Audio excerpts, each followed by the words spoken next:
Set in the 10th century, the story opens with Ahmed ibn Fadlan, a court poet from the Abbasid Caliphate during the reign of Caliph al-Muqtadir. We see him traveling by sea alongside a group of Norse warriors. His journey did not begin this way. It all started when he was sent as an ambassador to the land of the Volga Bulgars. Ahmed once lived a life of honor and comfort until everything changed after an illicit affair with the wife of a powerful noble. That mistake cost him his place in Baghdad. As punishment, he was reassigned as an ambassador and sent north, accompanied by Melchizedek, an old friend of his late father, who served as both advisor and translator. During their long trip across the steppe, Ahmed and his convoy were ambushed by Tatar raiders, known for their brutality. In the middle of the chaos, a band of Norse warriors arrived and drove the attackers away. Seeking safety, Ahmed and Melchizedek followed them back to a Norse settlement along the Volga River. When they arrived, the settlement was in the middle of a wild celebration. Melchizedek managed to speak with a Norseman named Hothgar, who fortunately understood Latin, allowing Ahmed to learn more about their customs. It did not take long for Ahmed to realize that the celebration was actually part of a funeral ritual for the recently deceased Norse king.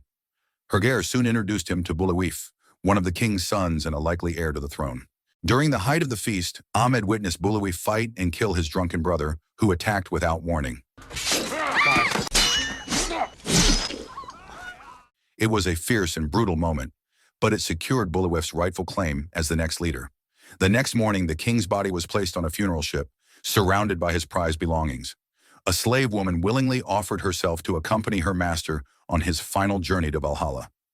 Once the preparations were complete, the ship was set ablaze and pushed out onto the water. Ahmed watched the ritual with shock and awe, while Melchizedek remarked on how fortunate they were to witness such an important tradition of the Norse people up close. Not long after the funeral, a young prince named Wulfgar arrived from the northern kingdom of Hrothgar. He came seeking help. His homeland had been attacked. The king was dying, villages were destroyed, and their food stores had been burned. The people were starving and terrified of a mysterious force they believed to be ancient demons. The creatures were so feared that no one even dared to speak their name.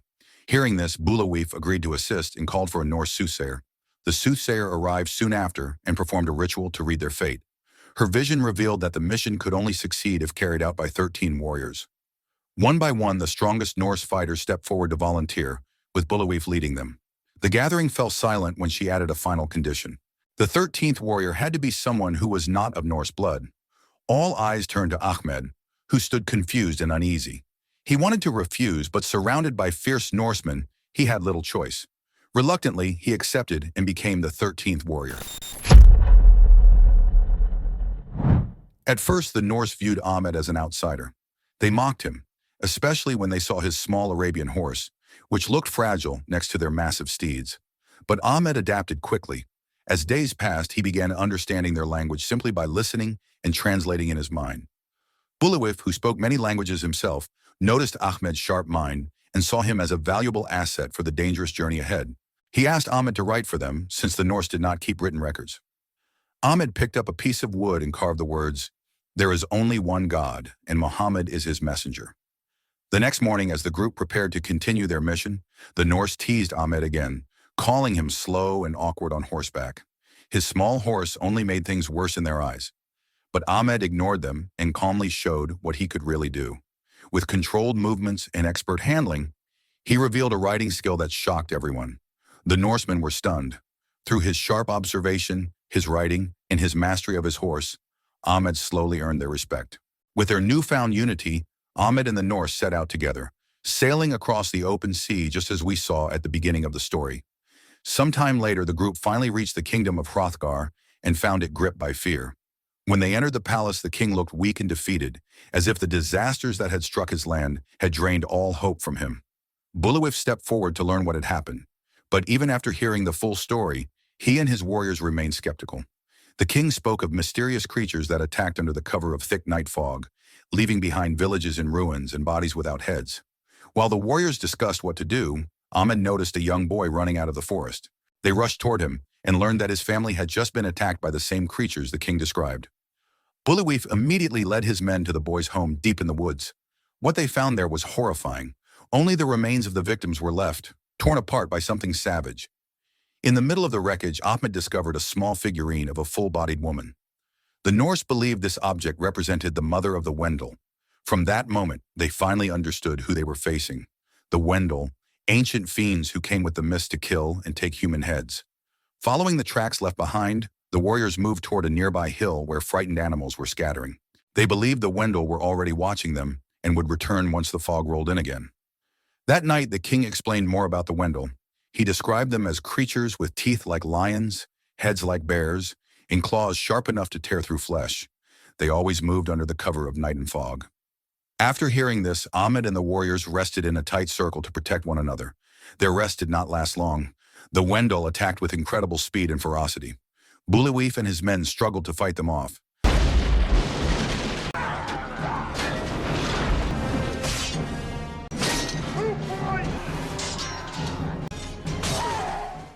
Their first night in Hrothgar's land ended in tragedy, with 2 Norse warriors killed. Yet there were no bodies of the Wendell left behind, even though the group was certain they had wounded at least one of them. The men began to wonder if the legends were true, and if the Wendell were actually ancient demons. Their speed and strength seemed beyond human, but Bullywheef disagreed. He had found blood from one of the attackers, and it looked exactly like human blood.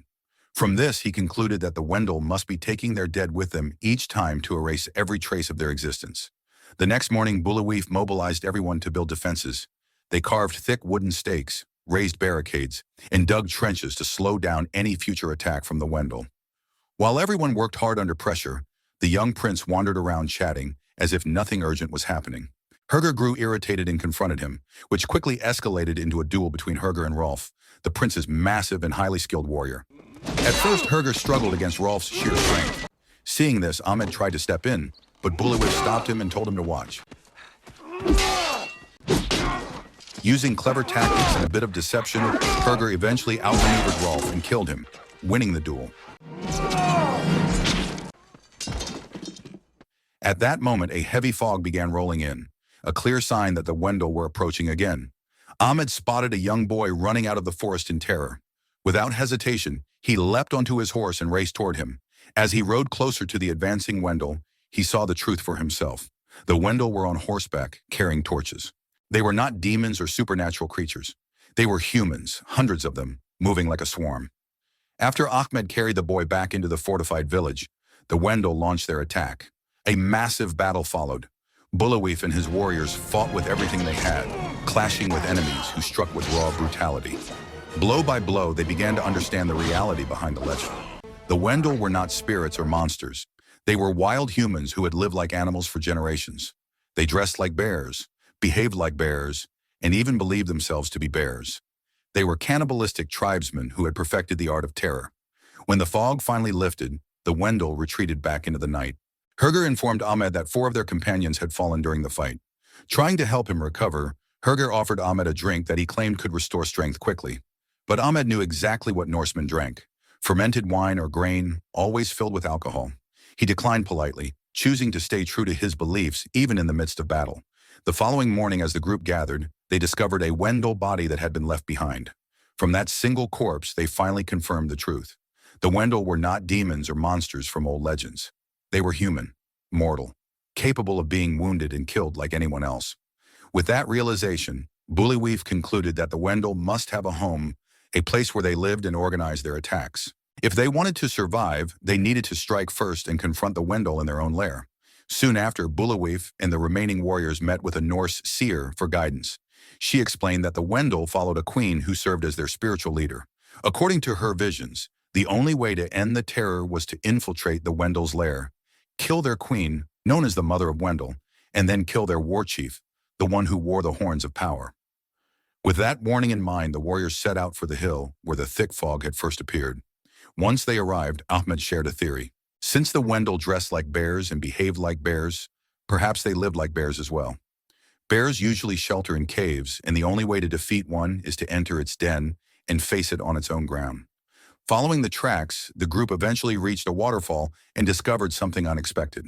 The Wendell had built structures, including a bridge that connected the cliffs to an underground cave. These were not mindless creatures. They had built a society of their own.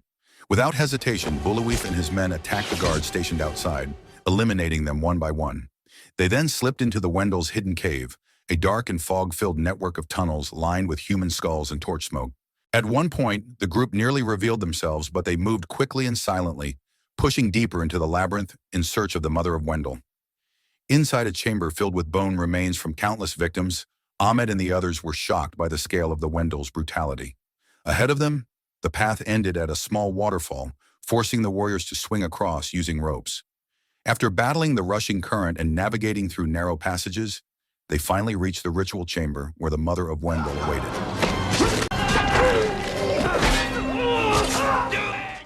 Bulawif raised his sword, unaware that the mother carried a claw dipped in deadly poison. The fight was swift and brutal. As the strongest Norse warrior of his age, Bulawif struck her down, ending the Wendell's spiritual leadership. But in the process, he was wounded on the shoulder by the poison claw. Moments later, Ahmed and the others helped Bulawif retreat through a tunnel that led toward the far side of the cave system. As they made their way through the dark tunnel, one of the wounded warriors stopped Ahmed. He admitted that he could not go any farther. Instead, he chose to stay behind and slow the Wendell who were chasing the group. Ahmed did not want to leave him, but there was no other choice. Survival meant moving forward. When Ahmed and the others reached the end of the passage, they discovered there was no exit, only a drop into rushing water that led straight to the open sea. With the Wendell closing in, they had no other escape. They jumped, held their breath, and let the current pull them out into the ocean. They eventually made it back to the palace alive, but Bulawif was barely holding on. The poison from the mother of Wendell was slowly claiming his life. Even though the queen was dead, the Wendell warriors did not know it yet. The fog would return, and with it, one final attack. Everyone prepared for the last stand. As the others armed themselves, Ahmed removed his armor. He knelt down in prayer, not asking for strength or victory, but for forgiveness. In case he fell in the coming battle, he wanted a clear heart. Not long after, Bulawif appeared with his sword raised. He knew the poison was fatal, yet he refused to die lying down. With what strength he had left, he rose to stand beside his men. His presence alone lifted their courage as they prepared to face the final wave of Wendell warriors. The last battle erupted in full force. Bulawif and his fighters battled with everything they had. They did not flinch, even though the Wendell came in overwhelming numbers, striking with the ferocity of wild beasts. In the chaos, Bulawif managed to cut down the Wendell war chief, the one who wore the horn mask. That moment shook the enemy ranks. A horn sounded soon after, signaling a retreat. The Wendell had learned that their queen was dead. Without her, their will to fight collapsed, and they withdrew for good. The kingdom was finally safe. Victory came at a cost. As the fog cleared, Bulawif succumbed to the poison. He died standing as a warrior, honored in silence by those who survived. Sometime later, Ahmed watched Bulawif's funeral, standing alongside the 4 remaining warriors. When it was over, Ahmed prepared to return to his homeland. His journey with the Norse had changed him. He had witnessed courage, loyalty, and honor in their purest forms. He left not just as a court poet, but as a warrior and a servant of God, carrying a renewed purpose shaped by the trials he had endured. So the moral of the story is, if you mind your own business and avoid cheating with powerful people's wives, you won't suddenly end up fighting bear cosplayers who collect heads for fun.